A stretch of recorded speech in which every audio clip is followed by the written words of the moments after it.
আজকে খেলা হবি বিএনপির ফ্যামিলি কার্ড লিয়া। বিএনপি যে কি পরিমাণে বেকুবের দল হয়েছে তা আজকে আমরা মজা নিয়ে দেখবো। হাঙ্কেরও তো পপকর্ন কেনার পয়সা নাই, মুড়ির টিন নিয়ে বসেন, যান যান যান তাড়াতাড়ি নিয়ে আসেন। বিএনপিরা বাম্বু খাইতে দেখলে তো আমার ক্ষুদ্র ভ্রাতার ভগিনীদের কারো কারো ব্যাপক মজা লাগে, তাই তা করে মজা আজকে ডাবল করিয়া দেবো। আসেন আগে দেখে নি ফ্যামিলি কার্ডে কি কি দিবি বিএনপি। তারেক রহমান 2024-এর সেপ্টেম্বরে বলছিলেন ফ্যামিলি কার্ডের কথা। সেখানে বলছিলেন এই কার্ড যাদের হাতে থাকবে তাদের প্রত্যেককে মাসে মাসে খাবার আইটেম দেওয়া হবে। দেখেন, পরে দেখা গেল হয় টাকা অথবা খাবার দেওয়া হবে, যার যেটা প্রয়োজন। এই প্রসঙ্গে আমরা পরে আসিচ্ছি, এক এক করে আমরা দেখব। তো কি দেওয়া হবে তাহলে? ফ্যামিলি কার্ডের আওতায় প্রত্যেকটা পরিবার মাসে 2000 থেকে 2500 টাকা অথবা সমমূল্যের খাদ্য সহায়তা পাবে। তবে খাদ্য সহায়তা কি পাবে সেটার ব্যাপারে বিএনপির নেতাদের বক্তব্য আছে, আমরা ওইটা দেখব। আমরা ওইটা দেখে খাবারের হিসাবটা করে নেব। এই সহায়তার নগদ অর্থ হিসেবে অথবা নির্দিষ্ট খাদ্যপণ্য যেমন চাল, আটা, ডাল, ভোজ্য তেল, এটা হিসেবে দেওয়া হয়ে যেতে পারে। তো আমরা এই যে এটার একটা হিসাব কেজি ধরে করে দিছে এক বিএনপির নেতা, আমরা সেটা দেখেই হিসাব করব। এতে একটা পরিবারের খাদ্য চাহিদার একটা বড় অংশ নিশ্চিত হবে বলে তারা মনে করে আর কি। টাকাটা আসবে কিভাবে? ওইখানে বলা হয়েছে যে বর্তমান রাজস্ব এবং ব্যয়ের কাঠামোর মধ্যে বরাদ্দ এবং ব্যয় ব্যবস্থাপনা দক্ষতা বাড়ায়, দুর্নীতি অপচয় কমানোর মাধ্যমে প্রয়োজনীয় রাজস্ব সাশ্রয় সৃষ্টি করিয়া এটার বরাদ্দ করা হবে। এটা বিএনপির তারেক রহমানের উপদেষ্টারই লেখা, এটা দেখেছেন। তো কাদের দেওয়া হবে এই ফ্যামিলি কার্ড? সবাই পাবে, এটা সার্বজনীন, মানে দেশের সবাই। এমনকি সেটা যদি প্রাইম মিনিস্টারের বউ হয় সেও পাবে। বৈষম্যহীন বাংলাদেশ বিনির্মাণ করার জন্য আমরা নিয়ে আসছি ফ্যামিলি কার্ড। প্রাইম মিনিস্টারের ওয়াইফও যদি মনে করে যে আমি সেটা ইউজ করতে চাই, ইউজ করতে পারবো। মানে কার্ড তো নারীদেরকে দেওয়া হবে, সেই জন্য বলছে যে প্রাইম মিনিস্টারের বউ যদি হয় তাহলে সেও পাবে। এই হইতেছে বিএনপির ফ্যামিলি কার্ডের মোটা দাগে প্রকল্প। এটা তাদের প্রধান নির্বাচনী ক্যাম্পেইন, মানে এটা দিয়ে তারা ইলেকশনে উতরায় যাবে বলে আশা করতেছে। আর উতরাইতে পারবে কিনা সেটা আল্লাহ জানে। যাই হোক, ওই যে জামাইকোটা বুদ্ধিজীবী বলেছিল না যে জামাতের কোনো প্ল্যান নাই, আনপ্রিপেয়ার্ড। জামায়াত ইসলাম যদি সরকারে আসে তাহলে অর্থমন্ত্রী কি হবে? আপনি যে কোনো জামায়াত ইসলামের লোককে জিজ্ঞেস করেন, পাবলিক ভিশন এগুলো নাই। জি, তো আসেন বিএনপির কেমন প্রিপারেশন নিচ্ছে সেটা দেখি। আগের এপিসোডে দেখেছেন তো বিএনপির স্বাস্থ্য নিয়ে যে পরিকল্পনা, সেটা জয় বাংলা করা হয়েছে। একে একে সব পরিকল্পনা জয় বাংলা করে দেওয়া হবে, চিন্তা করেন না। আসেন একে একে শুরু করি ভালচুন বিএনপির ফ্যামিলি কার্ডের ধাপ্পাবাজি। রাষ্ট্রের কাজ ভিক্ষা দেওয়া না, রাষ্ট্রের কাজ দয়া দেখানো না। রাষ্ট্রের কাজ হইল যারা পড়ে যাইতেছে, পিছায় পড়তেছে, যারা সুবিধা বঞ্চিত, যারা দুর্বল, তাদেরকে টেনে ধরা, তাদেরকে বাঁচানো। এটার নামই হইতেছে সামাজিক সুরক্ষা বলয়, ইংরেজিত কয় সোশ্যাল সেফটি নেট। ফ্যামিলি কার্ডে বলা হয়েছে সব পরিবারকে প্রত্যেক মাসে সমান টাকা দেওয়া হবে। এখানে রাষ্ট্র ভেঙে পড়ে। রাষ্ট্র কোনো তো এটিএম মেশিন না যেখান থেকে টাকা বেরোবি। রাষ্ট্র কোনো ডিস্ট্রিবিউশন সেন্টারও না, এটা বিতরণের কাউন্টারও না। রাষ্ট্র হলো মরাল অথরিটি, নৈতিক কর্তৃত্ব। রাষ্ট্রকে সিদ্ধান্ত নিতে হয় কে সবচেয়ে বিপদে, কে আজীব ধৈর্য পড়বে, কে সবচেয়ে দুর্ভাগ্যের মধ্যে আছে, কে পিছায় পড়ছে, কাকে না ধরলে সমাজ ভেঙে যাবে, কাকে না বাঁচাইলে চলবে না। ফ্যামিলি কার্ড বলে এই বিচার আমি করব না, সবাইকে সমান দিতে হবে সমাজতন্ত্র। এইটা হইতেছে পলিসি ফেলিয়ার, মরাল কোলাপস, নৈতিক পতন। এই যে সামাজিক সুরক্ষা বলয় বা সোশ্যাল সেফটি নেট, এটার মানেটা আসলে কি? এটার মানে হইতেছে যে নির্দিষ্ট গোষ্ঠীর জন্য সহায়তা। এটা হইতেছে যে সবচেয়ে যার বেশি প্রয়োজন সে পাবে সাহায্য। এটাকে বলে ভালনারেবল ফোকাসড পলিসি। তো ভালনারেবল কারা? যারা দরিদ্র, কর্মহীন, অসুস্থ, বয়স্ক, দুর্যোগে ক্ষতিগ্রস্ত অথবা পঙ্গু হয়েছে, আহত হয়েছে, তারা। এদের ঝুঁকি কি এক? না। তাহলে সাহায্য কেন এক? তাহলে ফ্যামিলি কার্ড কি করে? এইটা অসাম্যকে, বৈষম্যকে ঢাইকা দেয়। এটা রাষ্ট্র দায়িত্বকে হালকা কইরা দেয়। সবাইকে সমান দিলে তো শক্তরা টিকে যাবে, দুর্বলরা চুপচাপ পড়ে যাবে। এটা হইতেছে প্রশাসনিক কাপুরুষতা। কারণ প্রশাসন বা রাষ্ট্র বা সরকার এইটা দায়িত্ব নিতে চায় না, নৈতিক কর্তৃত্বের দায়িত্ব নিতে চায় না। যে সবচেয়ে দুর্বল তাকে চিহ্নিত করে তাকে সাহায্য করতে চায় না। ধরেন দুইজন মানুষ, একজনের পা ভাঙা আর একজন দৌড়ায়। তো রাষ্ট্র যদি দুইজনকে সমান জুতা দেয়, এটা কি সাম্য হইল? এটা তো বৈষম্য, এটা তো জাস্টিস না, এটা তো ন্যায় বিচার না, এটা ইনসাফ না।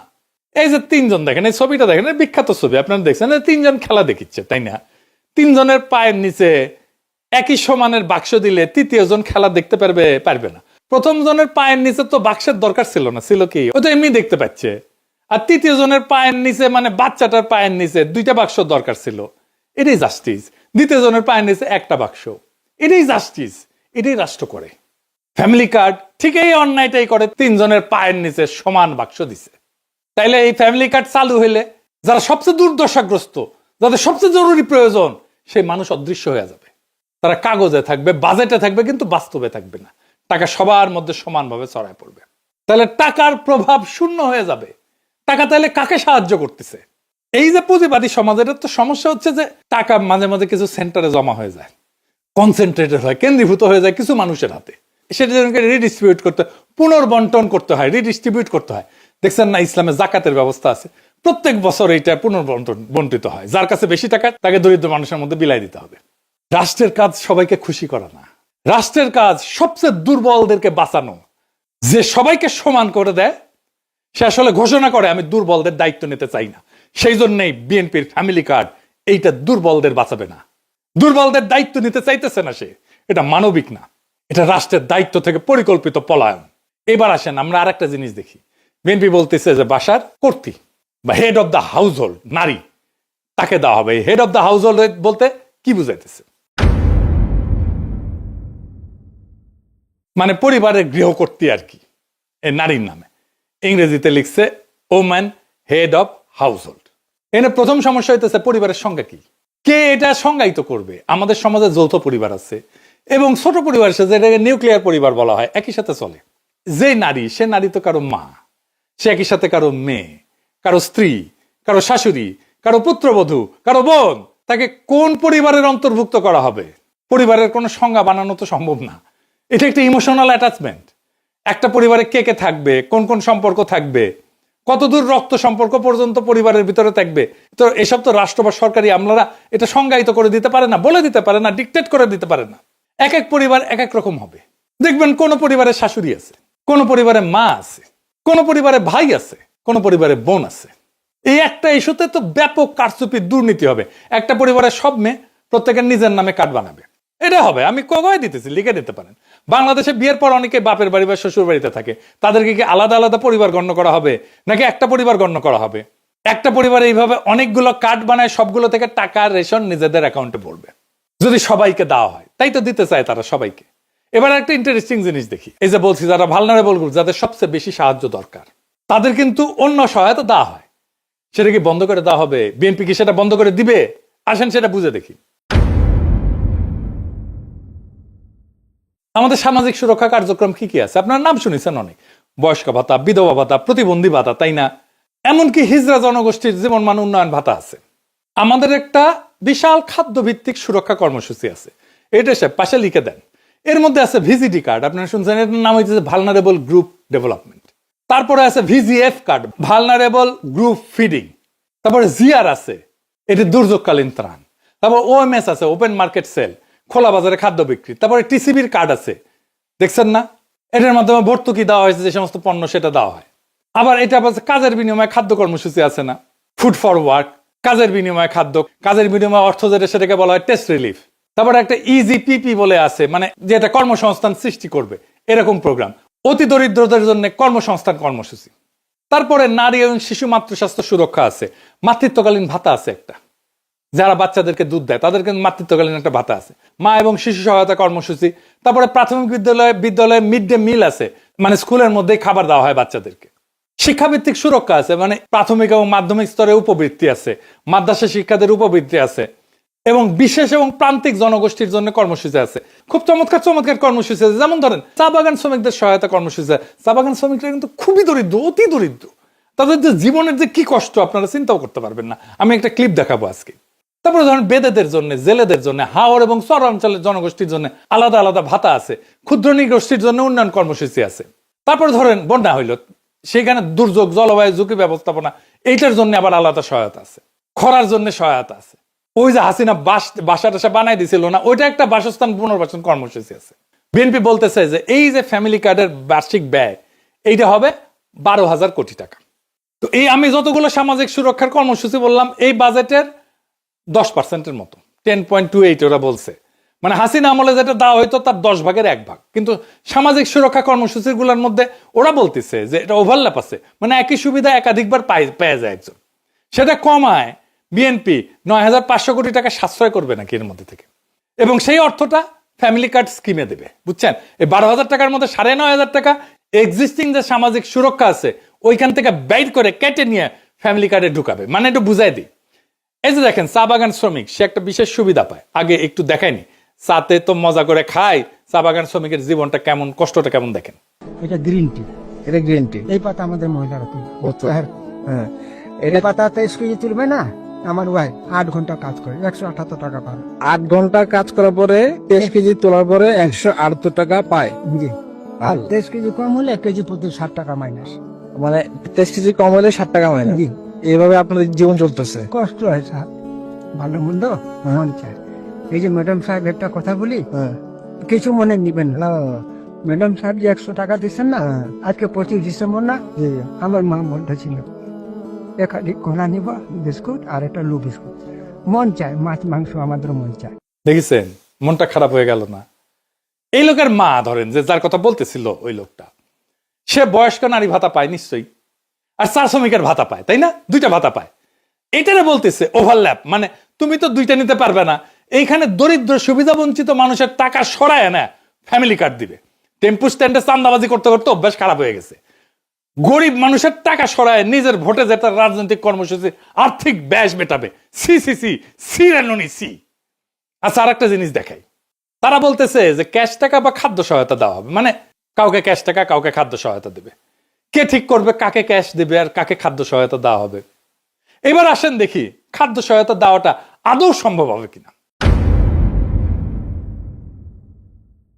বিএনপি নেতারা বলতেছে ফ্যামিলি কার্ডের মাধ্যমে সবাইকে প্রত্যেক মাসে 25 কেজি চাল, 5 কেজি আলু, 2 কেজি ডাল, 2 লিটার তেল, 1 কেজি লবণ ফ্রিতে দেবে বিএনপি।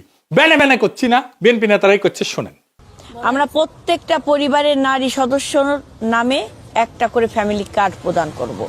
ওই ফ্যামিলি কার্ডের মাধ্যমে আপনি 25 কেজি চাল প্রতি মাসে, 5 কেজি আলু, 2 কেজি ডাল, 2 লিটার তেল, 1 কেজি লবণ আপনি ক্রয় করতে পারবেন সম্পূর্ণ বিনামূল্যে, শুধু কার্ডটা আপনার হাতে থাকলেই আপনি পারবেন। হাঙ্গারে কাঁঠাল রানী 2009 সালে সবাইকে 10 টাকা কেজি ধরে চাল খাওয়ানোর লোভ দেখায় ক্ষমতায় এসেছিল। হ্যাঁ, খাওয়ানোর লোভ দেখায় ক্ষমতায় আসাটা বাংলাদেশের বড় দলগুলোর খাইসলত হয়ে গেছে।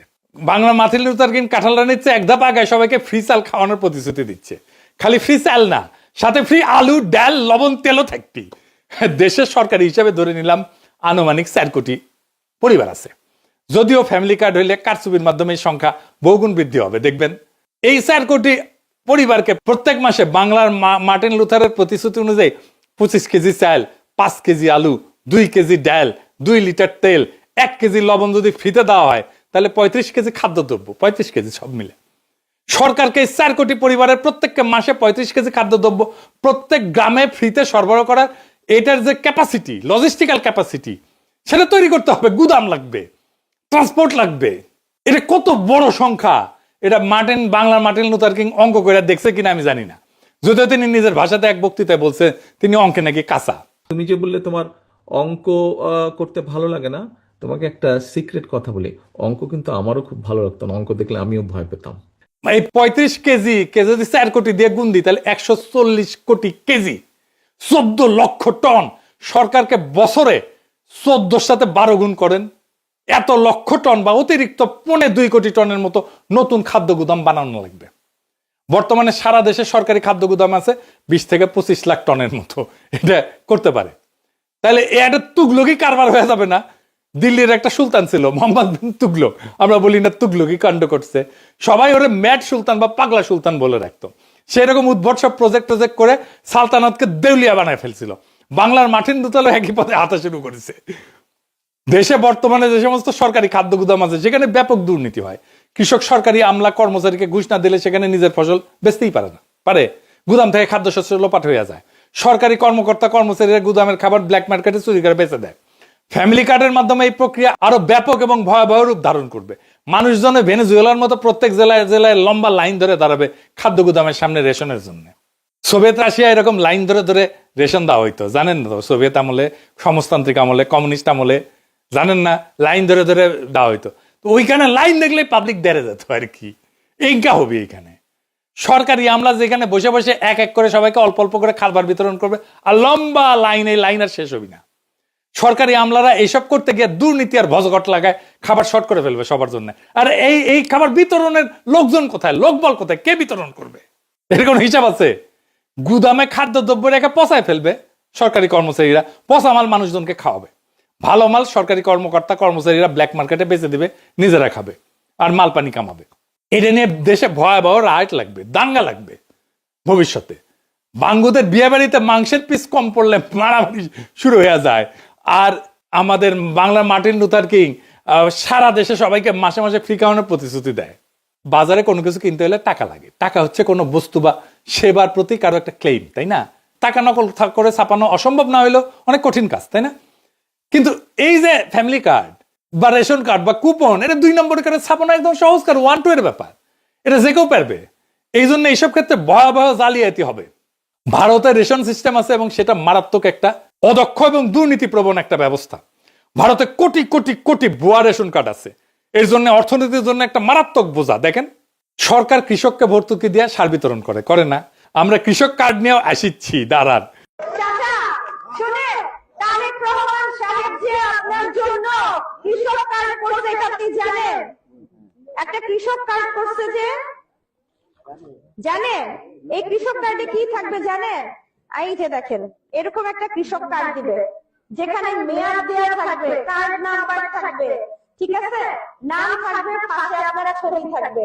এই কৃষক কার্ডের মাধ্যমে আপনি ফ্রি কীটনাশক, না হলে হচ্ছে বীজ, না হলে কোনো না কোনো কিছু পাবে, ঠিক আছে? এবং এটা শুধুমাত্র আমাদের দল করবে। তো এই সার বিতরণের ব্যাপক দুর্নীতিগ্রস্ত একটা ব্যবস্থা। যারা কৃষক ভাই আছেন তারা এটা ভালো করে জানেন। এটা এলাকার প্রভাবশালী নেতা কর্মীদের মাল পানি কামানোর জন্য একটা লোভনীয় পেশা। সেই সারের ডিলারশিপ কে নিবে? এটা নিয়ে এলাকায় রাজনৈতিক নেতাদের মধ্যে কামড়াকামড়ি হয়, মারপিট হয়। এই খাবার বিতরণের ডিলারশিপ নিয়েও টেম্পু স্ট্যান্ড পার্টির মধ্যে কামড়াকামড়ি হবে, খুনাখুনি হবে, মারপিট হবে। লিখে রাখতে পারেন, এখনই হয় টেম্পু স্ট্যান্ড নিয়ে মারপিট হয়। আধুনিক অর্থনীতির জনক অ্যাডাম স্মিথের আগেও মুসলিম ঐতিহাসিক এবং সমাজবিজ্ঞানী ইবনে খালদুন, তার একটা বই আছে মুকাদ্দিমা, আল মুকাদ্দিমা। এটাতে ডিটেলস ব্যাখ্যা করছেন কোন একটা শাসকের বা রাষ্ট্রের এই ধরনের বাণিজ্য কর্মকাণ্ডে অংশগ্রহণ করা ঠিক না। এটা উনি বলে দিচ্ছেন। এটা যে রাষ্ট্রের জন্য একটা বিধ্বংসী কাজ, সেটা তার বইয়েতে বিস্তারিত ব্যাখ্যা করছেন। এটা তার বইয়ের ইংলিশ অনুবাদ, সময় থাকলে পড়ে নিতে পারেন।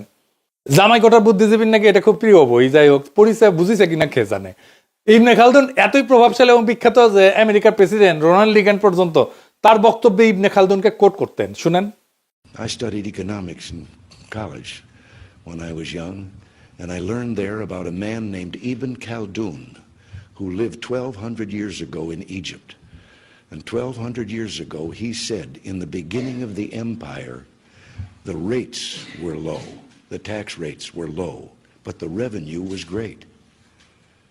He said in the end of the empire, when the empire was collapsing, the rates were great and the revenue was low. আজকার একজন ফরাসি পলিটিক্যাল ইকোনমিস্টের সাথে পরিচয় করে দিই এবং দার্শনিক, তার নাম হচ্ছে ফ্রেডরিক বাস্তিয়াত। তার বইতেও এরকম থিম ব্যাখ্যা করছেন, এটাও ইংরেজিতে অনুবাদ। তার একটা চ্যাপ্টার আছে, তার নাম হচ্ছে দ্য ইন্টারমিডিয়ারি বা মধ্যস্বত্বভোগী। ওইটাতে উনি ব্যাখ্যা করছেন যে কোন সরকারি আমলা বা কর্মচারীরা একটা সমাজের সবচেয়ে বড় পরগাছা। সরকারি কর্মচারীরা কিছু মনে করেন না, এইটা বইপত্রের কথা আমি কইলাম আর কি। ইংরেজ আমলের জমিদারদের চেয়ে বড় পরগাছা বর্তমান সরকারি কর্মকর্তা কর্মচারীরা। সাধারণ জনগণ ব্যবসায়ীর টাকায় এদের বেতন ভাতা হয়, আবার এরাই সেই জনগণের কাছ থেকে ঘুষ নেয়, মাল চুরি করে, টাকা না পেলে কাজ করে না, ফাইল আটকায় রাখে, ফাইল টাকায় ঘুষ নেয়, আবার জনগণকে নিজের চাকর বাকর মনে করে, সান্না দেখলে আবার মেজাজ খারাপ করে। সব শেষে কাসাসুল আম্বিয়া থেকে একটা গপ্প শোনাই। হযরত সুলাইমান রাদিয়াল্লাহু আনহু নিজেকে অনেক ক্ষমতাধর ধনী বাদশা মনে কইরা একবার ঠিক করছিলেন তিনি আল্লাহর সৃষ্টি পৃথিবীর সকল জীবকে একবেলা খাবার খাওয়াবেন। এটার জন্য বিশাল রান্নার আয়োজন করলেন। ব্যাপক রান্না টান্না শেষ করে পরিবেশন করে সবাইকে দাওয়াত করছেন। ওই সময় সাগর থেকে একটা তিমি মাছ উঠে আসে। সেই তিমি মাছ উঠে এসে পুরা রান্না করে খাবার একাই খেয়ে শেষ করে ফেলে এবং বলে যে এটা তার মাত্র এক বেলার খাবার। এই গল্পের মূল শিক্ষা হচ্ছে হযরত সুলাইমান যত ক্ষমতাধর বাদশাহী হোক না কেন, আল্লাহর সৃষ্টি সকল প্রাণীর রিজিকের ব্যবস্থা করা তার সাধ্যের বাইরে। আল্লাহ তাআলা পৃথিবীর শত শত কোটি কোটি প্রাণীর রিজিকের ব্যবস্থা করেন কোনো সমস্যা ছাড়াই।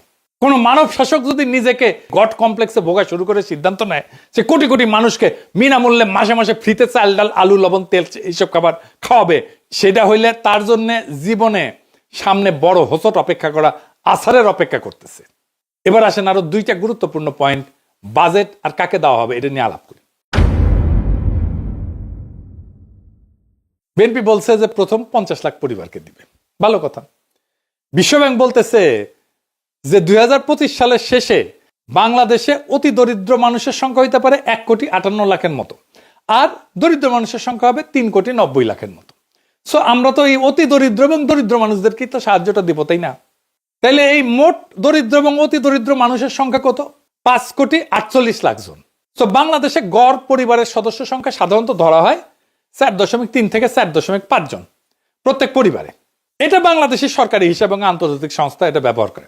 আমি মাঝামাঝি ধরে নিচ্ছি 4.5 জন পরিবারের হিসাব। তাহলে 5,48,00,000 এটাকে যদি 4.5 দিয়ে ভাগ করি তাহলে 1,22,00,000 পরিবার হইতেছে দরিদ্র এবং অতি দরিদ্র পরিবার। এর মধ্যে মাত্র 50 লাখকে কে নির্বাচন করবে? কিভাবে করবে?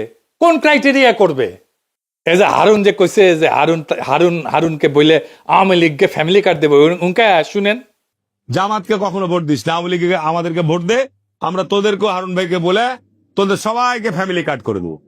এবার আসেন বাজেটের প্রশ্ন। এত বিরাট প্রকল্পের খরচ সরকার কই থেকে যোগান দেবে? আর যদি তারা বলে যে আগে যেটা সামাজিক সুরক্ষা কর্মসূচি ছিল সেইটার বাইরে এটা নতুন, তাহলে এত বিরাট প্রকল্পের খরচ সরকার কই থেকে দিবে? বাংলাদেশ সরকারের বাজেট অলরেডি ওভার এক্সস্টেড। সরকারি বাজেট ডকুমেন্ট পড়ার শিক্ষা রাখে, সে পড়লে বুঝবে সরকারের রাজস্ব এর চাইতে খরচ অনেক বেশি। এছাড়া সামনে অনেক হাসিনার রেখা যাওয়া ঋণের ইনস্টলমেন্ট শোধ করার টাইম হয়ে আসতেছে, শোধ করা শুরু হবে এই 2026 থেকে। এরপর যদি আবার বাংলা মার্টিন লুথার কিং এই সমস্ত দুর্গোগী পরিকল্পনা নিয়ে আসে, তাহলে সরকার কেবলমাত্র একভাবে এটাকে ফাইন্যান্স করতে পারবে, সেটা হইতেছে সরকারিভাবে টাকা চাপানো। এইটা হইলে যে ভয়াবহ মুদ্রাস্ফীতি হবে, বাংলাদেশ পুরা রবার্ট মুগাবের জিম্বাবুয়েতে পরিণত হয়ে যাবে। তো বিএনপির সব কয়টা নির্বাচনী প্রতিশ্রুতির এইভাবে ফর্দাফাই করে দেওয়া হবে। ওরা জানে বাগে ছিলে 18 গা, পুলিশে ছিলে 36 গা, আর পিনাকি ছিলে জয় বাংলা।